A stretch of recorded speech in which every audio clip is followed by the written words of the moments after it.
Tuhan. Segala puji, segala hormat hanya bagi Dia. Selanjutnya mari kita mohonkan kemurahan hati Tuhan, supaya oleh pembukaan firman yang akan kita terima, berkuasa untuk meneguhkan setiap hati kita masing-masing, mengingat hari-hari ini adalah hari-hari yang terakhir. Kejadian 41 ayat 34, demikian firman Tuhan. Baiklah juga Tuanku Firaun berbuat begini, yakni menempatkan penilik-penilik atas negeri ini, dan dalam ke-7 tahun kelimpahan itu memungut seperlima dari hasil tanah Mesir. Puji Tuhan. Haleluya. Tugas penilik dalam 7 tahun kelimpahan itu, penilik-penilik harus memungut seperlima dari hasil tanah di Mesir. Puji Tuhan, seperlima sama dengan 2/10 eva. Selanjutnya, seperlima atau 2/10 eva dikaitkan dengan mana di padang gurun. Keluaran 16 ayat 22, demikian firman Tuhan. Dan pada hari yang ke-6, mereka memungut roti itu 2 kali lipat banyaknya, 2 gomer untuk tiap-tiap orang. Dan datanglah semua pemimpin jemaah memberitahukannya kepada Musa. Pada hari yang ke-6, umat Allah memungut mana sebanyak 2 gomer atau 2 kali lipat untuk tiap-tiap orang. Puji Tuhan. Amin, saudaraku. 2 gomer sama dengan 2/10 eva, yang juga sama dengan seperlima. Puji Tuhan. Hari ke-6 itu menunjuk 6.000 tahun, terhitung dari zaman Adam sampai zaman ini. Amin. Coba perhatikan itu ya. 2000 tahun yang pertama Allah zaman Allah Bapa, 2000 tahun yang kedua zaman Allah Anak, 2000 tahun yang ketiga zaman Allah Roh Kudus. Puji Tuhan. Amin, saudaraku. Di hari ke-6 menunjuk 6.000 tahun, terhitung dari zaman Adam sampai zaman ini. Singkatnya, sekarang kita sudah berada pada hari ke-6. Berarti firman Allah yang harus kita terima adalah 2 kali lipat banyaknya. Gomer pertama itu adalah kebutuhan atau keperluan sehari-hari. Itu terkait dengan penyucian hidup kita masing-masing. Puji Tuhan. Kuduskanlah mereka dalam kebenaran, firman-Mu adalah kebenaran. 1 Gomer. 1 Petrus 1 ayat 14-16, demikian firman Tuhan. Hiduplah sebagai anak-anak yang taat, dan jangan turuti hawa nafsu yang menguasai kamu pada waktu kebodohan. 15, tetapi hendaklah kamu menjadi kudus di dalam seluruh hidupmu, sama seperti Dia yang kudus, yang telah memanggil kamu. Sebab ada tertulis, kuduslah kamu sebab aku kudus. Puji Tuhan. Di sini kita melihat Tuhan menuntut kita, Tuhan menuntut kehidupan muda remaja, Tuhan menuntut kehidupan anak-anak Tuhan untuk menjadi sama dengan Dia di dalam hal kekudusan lewat penyucian firman Allah sama dengan 1 Gomer. Amin, saudaraku. Puji Tuhan. Itulah bicara soal 1 Gomer. Tetapi kita akan fokus pada 2 Gomer atau Gomer kedua. Tentang Gomer kedua. Puji Tuhan. Gomer kedua disebut dengan Manasabat atau hari ke-7. Puji Tuhan. Atau sama dengan hari ke-7. Berarti Gomer kedua terkait dengan hari perhentian. Sama dengan pendamaian. Bukti ada damai. Mari kita lihat kembali Injil Yohanes 17 ayat 19-23. Demikian firman Tuhan. Dan aku menguduskan diriku bagi mereka, supaya mereka pun dikuduskan dalam kebenaran. Puji Tuhan. Itu ditujukan pada satu kumpulan. Kemudian ada kumpulan yang lain, 20-23. Dan bukan untuk mereka ini saja aku berdoa, tetapi juga untuk orang-orang yang percaya kepadaku oleh pemberitaan mereka. Amin. Ini kumpulan yang lain. Ayat 21, supaya mereka semua menjadi satu, sama seperti Engkau, ya Bapa, di dalam aku, dan aku di dalam Engkau, agar mereka juga di dalam kita, supaya dunia percaya bahwa Engkaulah yang telah mengutus aku, dan aku telah memberikan kepada mereka kemuliaan yang Engkau berikan kepadaku, supaya mereka menjadi satu, sama seperti kita adalah satu. 23.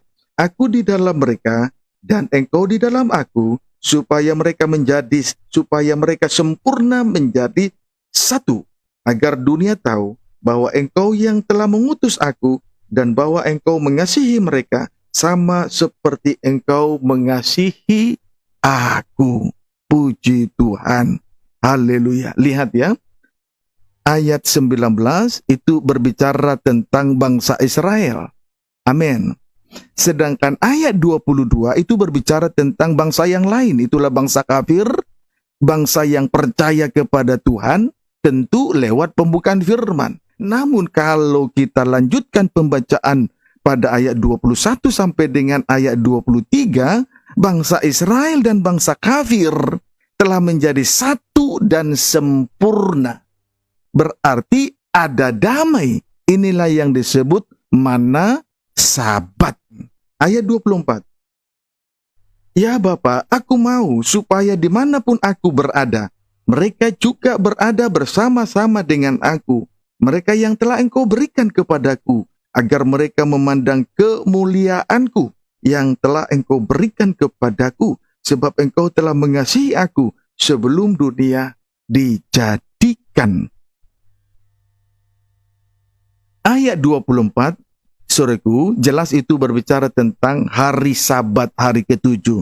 Jadi ada pada hari Sabat, hari perhentian, penuh dengan damai bersama-sama dengan Dia. Jadi kesimpulannya, baik bangsa kafir maupun bangsa Israel yang telah menjadi satu ada pada hari Sabat, hari perhentian penuh dengan damai bersama-sama dengan Dia. Dapat dipahami dengan baik ya. Keluaran 16 ayat yang ke-9 sampai dengan ayat 10, demikian firman Tuhan.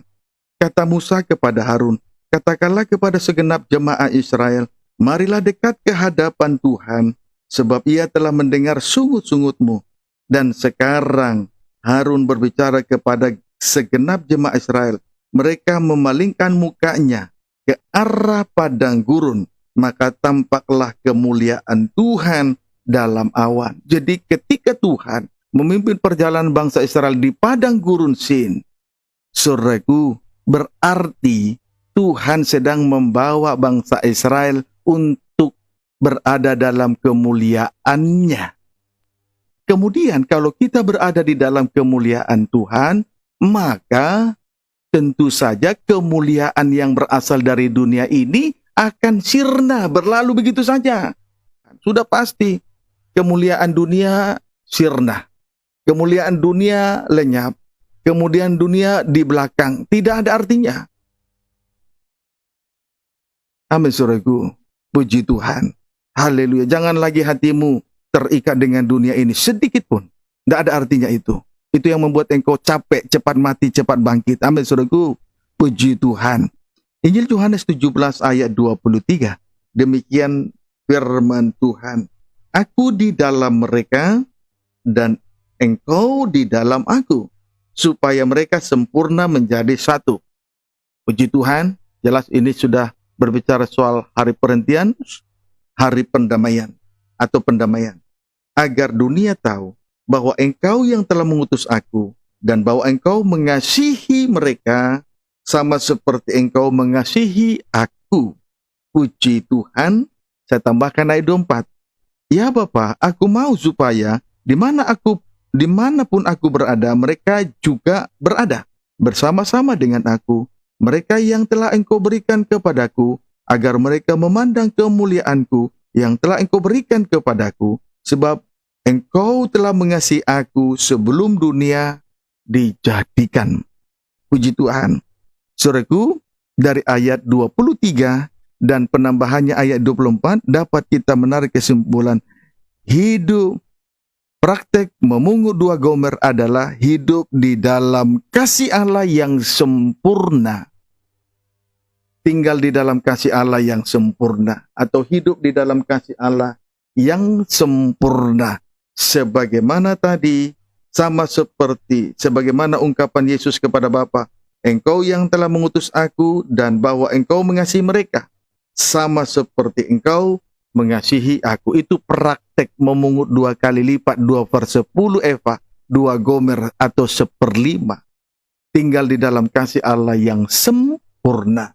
Tinggallah di dalam kasih Allah. Amin. Puji Tuhan. Tinggallah di tengah ibadah dan pelayanan. Di tengah ibadah kita melayani, di tengah ibadah dan pelayanan kita mengasihi Tuhan dan mengasihi sesama. Kolose sisi Keluaran 16 ayat 23 sampai dengan ayat 24, demikian firman Tuhan. Lalu berkatalah Musa kepada mereka, bangsa itu, inilah yang dimaksudkan Tuhan. Besok adalah hari perhentian penuh, Sabat yang kudus bagi Tuhan. Maka roti yang perlu kamu bakar, bakarlah. Dan apa yang perlu kamu masak, masaklah. Dan segala kelebihannya, biarkanlah di tempatnya untuk disimpan sampai pagi, hari ke-7. Mereka membiarkannya di tempatnya sampai keesokan harinya, seperti yang diperintahkan Musa, lalu tidaklah berbau busuk, dan tidak ada ulat di dalamnya. Praktek memungut 2 gomer manna. Yang pertama, ada yang dibakar. Ya, 2 gomer manna yang mereka pungut itu, ada yang dibakar. Amin. Strip pertama ada yang dibakar. Ini berbicara tentang penyerahan diri sepenuh untuk taat kepada kehendak Allah. Ini loh praktek memungut 2/10 eva atau 2 gomer atau 2 kali lipat atau 1/5. 2 gomer manna yang mereka pungut itu ada yang dibakar. Ini berbicara tentang penyerahan diri sepenuh untuk taat kepada kehendak Allah. Atau yang kedua, ada yang dimasak. 2 gomer yang mereka pungut ada yang dimasak.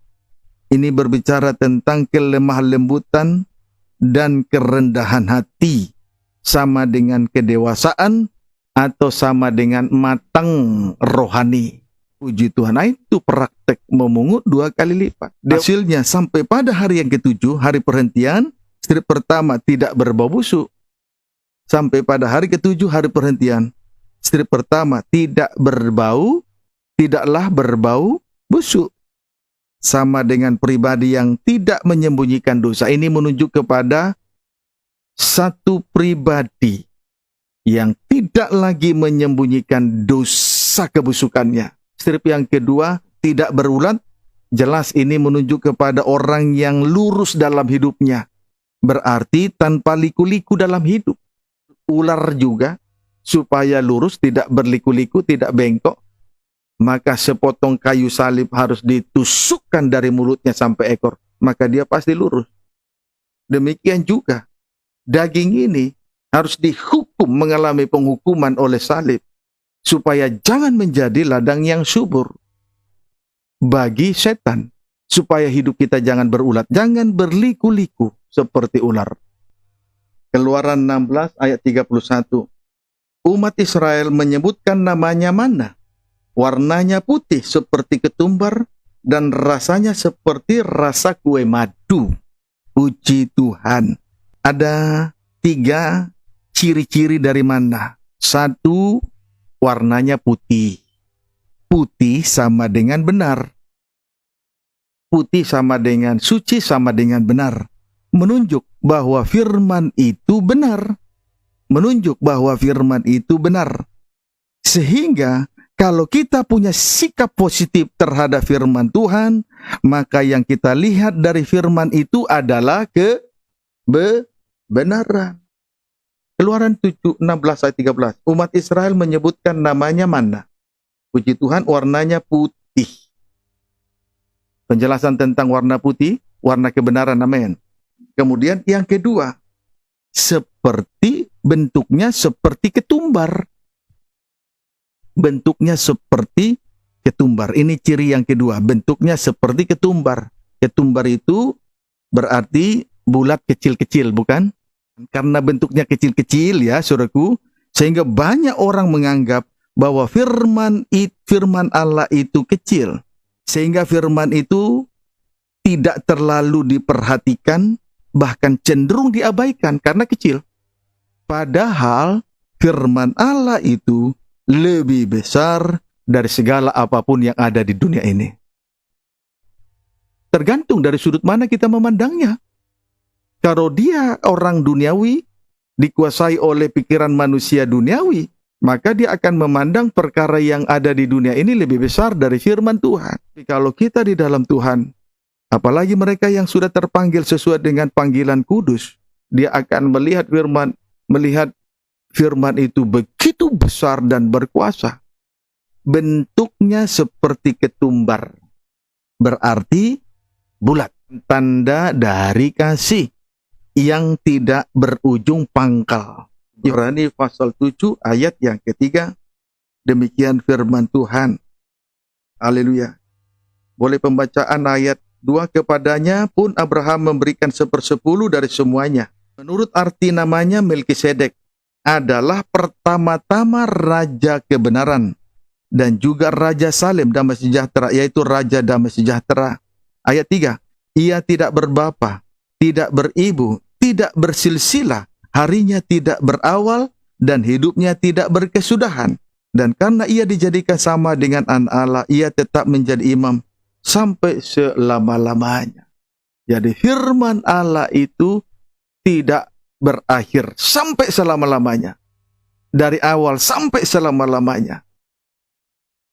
Tidak berbapa, tidak beribu, tidak bersilsilah, tidak berkesudahan, tidak bersilsilah, tidak berawal, dan hidupnya tidak berkesudahan. Dari awal sampai selama-lamanya. Itulah firman Allah. Amin, saudaraku. Bentuknya bulat. Ciri yang ketiga, rasanya manis seperti kue madu. Puji Tuhan. Wahyu 10. Ini ciri ketiga. Rasanya manis seperti kue madu. Wahyu 10. Ayat 8 sampai dengan ayat 10. Wahyu 10 ayat 8 sampai dengan ayat 10. Judulnya kitab terbuka. Puji Tuhan, apa kitab terbuka? Sama dengan pembukaan ayat 1 menjelaskan ayat lain, atau ayat 1 menerangkan ayat yang lain sampai rahasia firman terbuka. Itu yang disebut kitab terbuka. Pembukaan firman terjadi lewat ayat menjelaskan ayat. Jadi ayat tidak boleh dijelaskan oleh si kancil, si kura-kura, si buaya. Tidak boleh disingkapkan ayat firman, tidak boleh dijelaskan dengan cerita masa lalu manusia yang seringkali disampaikan oleh hamba-hamba Tuhan dalam sebuah pemberitaan firman. Itu kekeliruan. Perjanjian lama dilengkapi oleh perjanjian baru. Sebaliknya, terjadilah pembukaan rahasia firman. Amin. Ayat 8 sampai 10. Dan suara yang telah kudengar dari langit itu berkata pula kepadaku, katanya, pergilah, ambillah gulungan kitab yang terbuka di tangan malaikat yang berdiri di atas laut dan di atas bumi itu. Lalu aku pergi kepada malaikat itu dan meminta kepadanya supaya ia memberikan gulungan kitab itu kepadaku. Katanya kepadaku, ambillah dan makanlah dia. Ia akan membuat perutmu terasa pahit, tetapi di dalam mulutmu ia akan terasa manis seperti madu. Ayat 10. Lalu aku mengambil kitab itu dari tangan malaikat itu dan memakannya. Di dalam mulutku ia terasa manis seperti madu, kue madu. Tetapi sesudah aku memakannya, perutku menjadi pahit rasanya. Lihat ya, firman Allah yang dibukakan rahasianya. Manis di mulut, bukan? Tetapi pahit di perut. Artinya, teguran firman Allah dan koreksi firman Allah yang kita terima, pahit. Itu firman itu pahit. Tetapi hasil yang dinikmati ialah manis rasanya.